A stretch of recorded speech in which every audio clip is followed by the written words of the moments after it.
عرب کے ماحول میں بیوی سے اظہار عشق عیب، معشوق سے اظہار عشق فخر۔ میری بات سمجھ میں آ رہی؟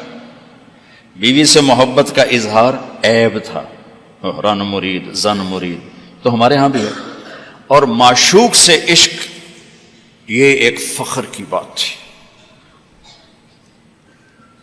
یہ چند شعر سناتا ہوں۔ هل تبکین لیلا اذا مت قبلها وقام على قبر النساء النوائح۔ لیلا کے لیے اس کا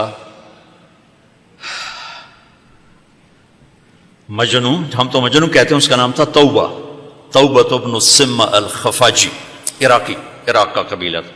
خفاج مکے میں آباد ہے اب بھی، نام آیا نا لیلا کا۔ کما لو اصاب الموت لیلا بکیتها وجاد لها دمع من العین صافح، لیلا کا نام آیا۔ واغبط من لیلا بما لا اناله بلا كل ما قرت به العین طائح، پھر بھی لیلا کا نام آیا۔ ولو ان لیلا الاخیلیۃ سلمت علی ودونی جندل وصفائح، لیلا کا نام آیا۔ 4 اشعار ہر بیت میں لیلا لیلا لیلا لیلا، اس کی بیوی نہیں ہے، عشق ہے، اور وہ کھلم کھلا شعر کہہ رہا ہے۔ ترکت ہوا لیلا وسعدا بمعزل وعدت الى مسحوب اول منزلی، سعدا لیلا بثینا، یہ سب سچے کردار ہیں۔ اے ساڑھے ہیر رانجے دا وارث شاہ دا دماغ الٹا ہویا ہے تو اس لکھ چھڑی، یہ کوئی کردار نہیں ہے، سسی پنو لیلا ہیر رانجا یہ سب، لیکن یہ سچے نام لیلا، سعدا، بثینا، سعاد، یہ سب صحیح کہانیاں ہیں۔ تو میں لیلا کی سنا رہا ہوں، اور اس کا عاشق کھلم کھلا کہہ رہا ہے مجھے لیلا سے عشق ہے۔ اس کے باپ نے کہا تو نے مجھے رسوا کر دیا ہے۔ حرم میں تھے، کہیں توبہ کر تو آج کے بعد لیلا کا نام نہیں لے گا۔ تو وہ شاعر بلیغ تھا، کہنے گا الہی تبت من کل المعاصی ولکن حب لیلا لا اتوب۔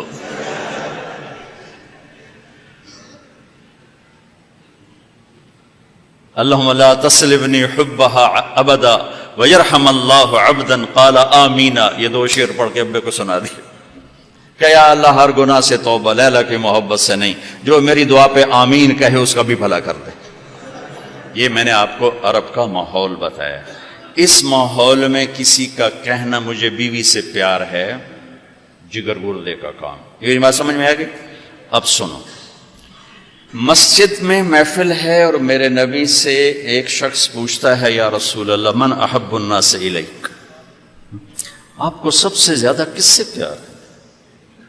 اور یہ کان میں نہیں ہو رہی بات، کھلا سوال ہے، کھلی مجلس ہے، اور آپ کھل کے فرماتے ہیں عائشہ سے، عائشہ سے۔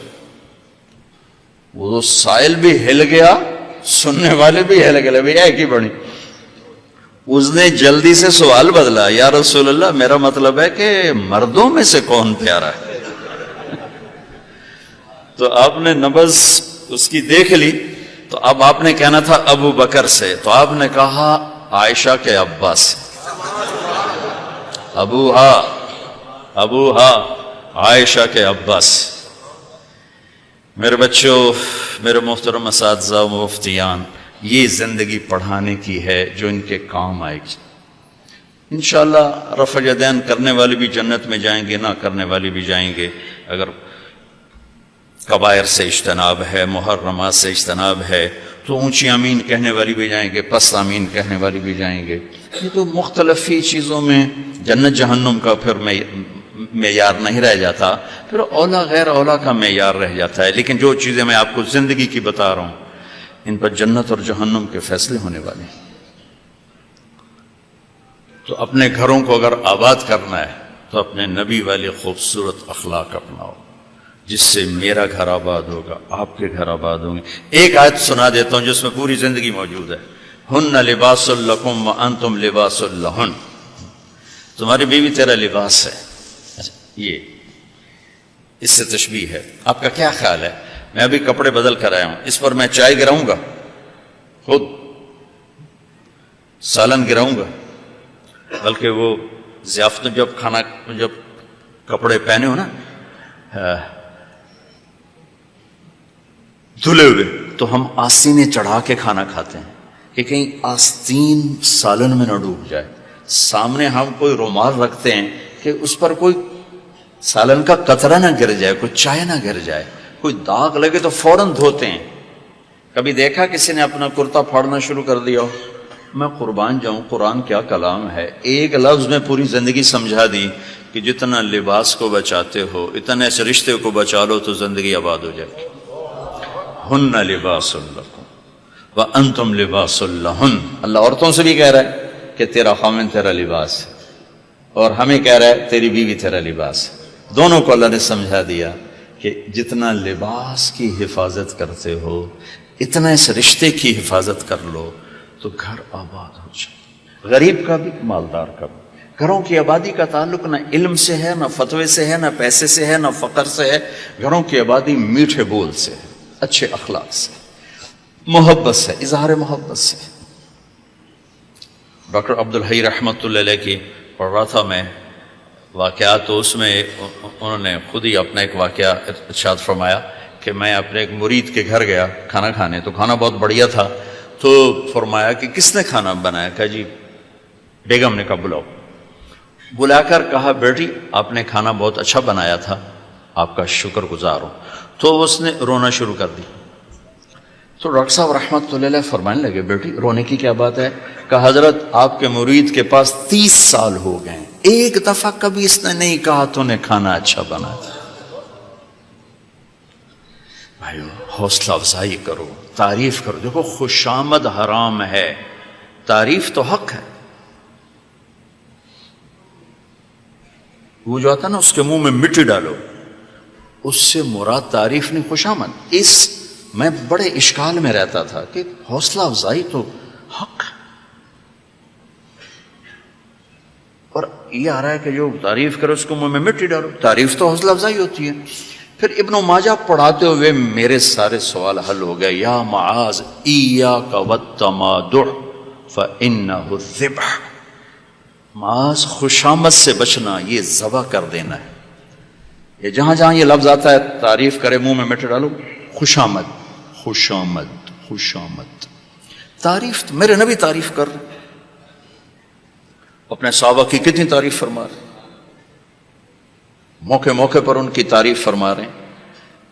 تو اپنے رشتوں میں اپنے رشتوں کو پانی لگاؤ، میٹھے بول کے ساتھ تعریف کرو. کھانا بنا دو کیا اچھا بنایا ہے، لباس پہنا کیا خوبصورت لگ رہا ہے.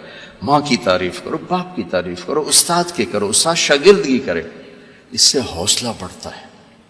خوشامد حرام ہے، تعریف میرا حق ہے، آپ کا حق ہے. میں آپ کی کوئی تحریر دیکھوں، آپ کا کوئی تقریر دیکھوں، آپ کی کوئی چیز دیکھوں تو میرے ذمہ ہے کہ میں آپ کی حوصلہ افزائی کروں.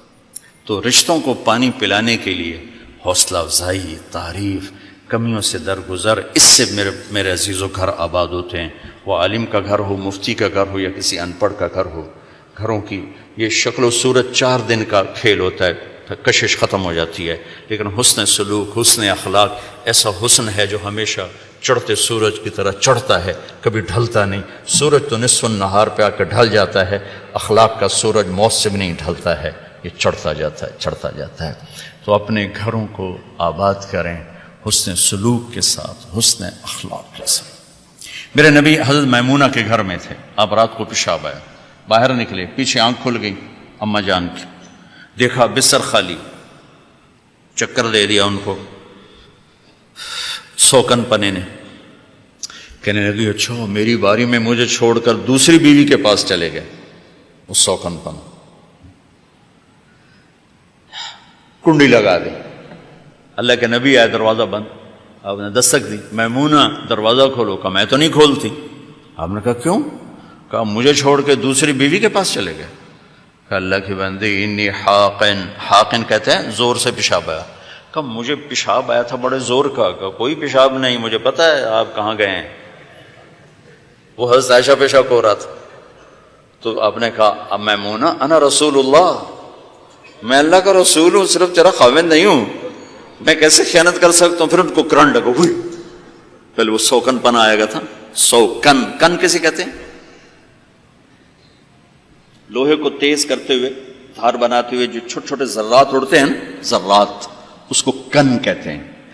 آنکھ میں پڑ جائے نا تو آنکھ آدمی تڑپ جاتا ہے، تو جس کی آنکھ میں 100 ذرے پڑ جائیں اس کا کیا حال ہوگا؟ یہ ہے 100 کن، 100 کن، اس سے ہے کہ آنکھوں میں 100 ذرے پڑ گئے، بشر ہے۔ تو انہوں نے کہا، آپ نے کہا میں اللہ کا رسول ہوں، میں خیانت کر سکتا ہوں؟ پھر تو جا کے نا دروازہ کھولا ڈرتے ڈرتے، تو اللہ کے نبی مسکراتے ہوئے آئے اور آ کر اپنے چارپائی پہ لیٹ، ایک لفظ، ایک لفظ۔ میرا عزیزو، یہ میرے نبی کی خوبصورت زندگی ہے جس میں یہ سارے دروس موجود ہیں۔ زندگی کو حسین بنانے کے لیے پیسہ نہیں چاہیے، اخلاق چاہیے، شکل صورت بھی نہیں چاہیے، اخلاق چاہیے، اچھے اخلاق۔